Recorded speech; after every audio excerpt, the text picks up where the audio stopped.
ভালপোৱা মানুহজনক কেতিয়াও কষ্ট নিদিব। আপোনাৰ ভালপোৱাই যিদৰে তেওঁক পৃথিৱীৰ সকলোতকৈ সুখী মানুহ কৰি তোলে, তেনেদৰে আপুনি দিয়া কষ্টবোৰে তেওঁক পৃথিৱীৰ সকলোতকৈ বেছি কষ্ট দিয়ে। মানুহৰ দুৰ্বলতা কেতিয়াও সুযোগ নল'ব। নিশ্চিত থাকক ইয়াৰ উপযুক্ত ফল এই জন্মতেই পোৱা যাব। নিজৰ সন্তানক কেতিয়াও ধনী হোৱাৰ শিক্ষা নিদিব, পাৰিলে সুখী হোৱাৰ শিক্ষা দিয়ক। ইয়াৰ ফলত যেতিয়া তেওঁলোক ডাঙৰ হ'ব, তেতিয়া আপোনাৰ অনুভূতিৰ মূল্য দিব, অৰ্থ নহয়। ভালপোৱা এনেকুৱা এটা বেয়া অভ্যাস, যিটো মানুহে এক মুহূৰ্তৰ আনন্দ পোৱাৰ বাবে গোটেই জীৱন কষ্ট সহ্য কৰিবলৈও দ্বিধাবোধ নকৰে। জীৱনৰ চৰম 5টা সত্য: 1. মা-দেউতাৰ দৰে কোনেও তোমাক ভালপোৱা নিদিয়ে। 2.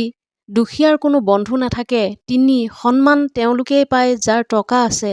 4. মানুহে মন দেখি নহয়, সুন্দৰ ৰূপ দেখি ভাল পায়। 5.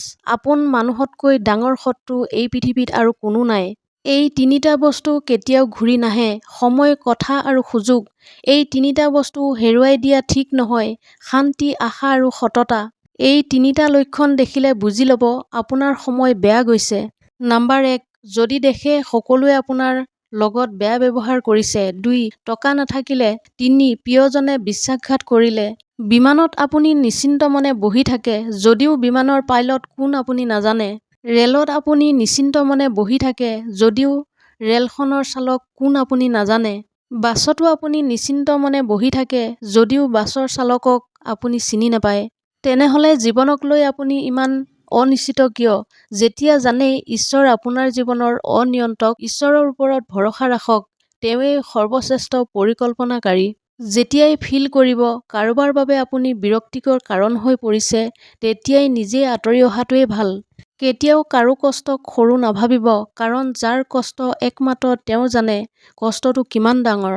জীৱনে আমাক বহুত ভাল ভাল বন্ধু দিয়ে, কিন্তু সঁচা বন্ধুত্বই আমাক ভাল জীৱনৰ উপহাৰ দিয়ে।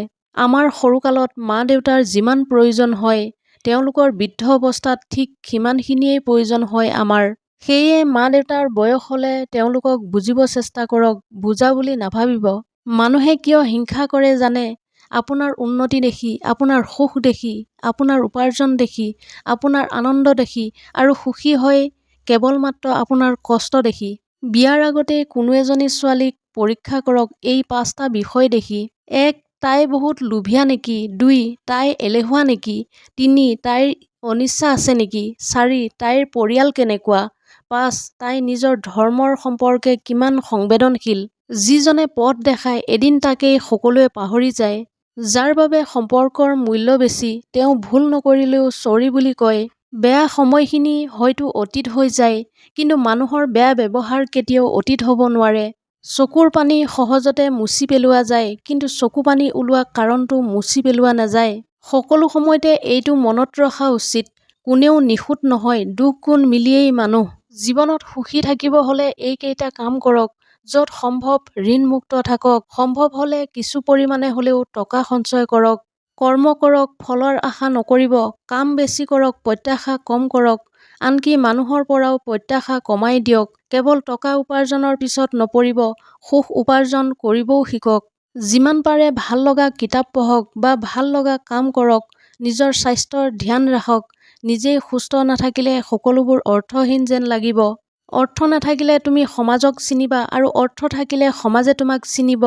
কিছু কষ্ট ইমানেই বিশাল যে সহ্য কৰিব পৰা নাযায়। কিছু ব্যথা ইমানেই অসীম যে বুকুত ৰাখিব পৰা নাযায়।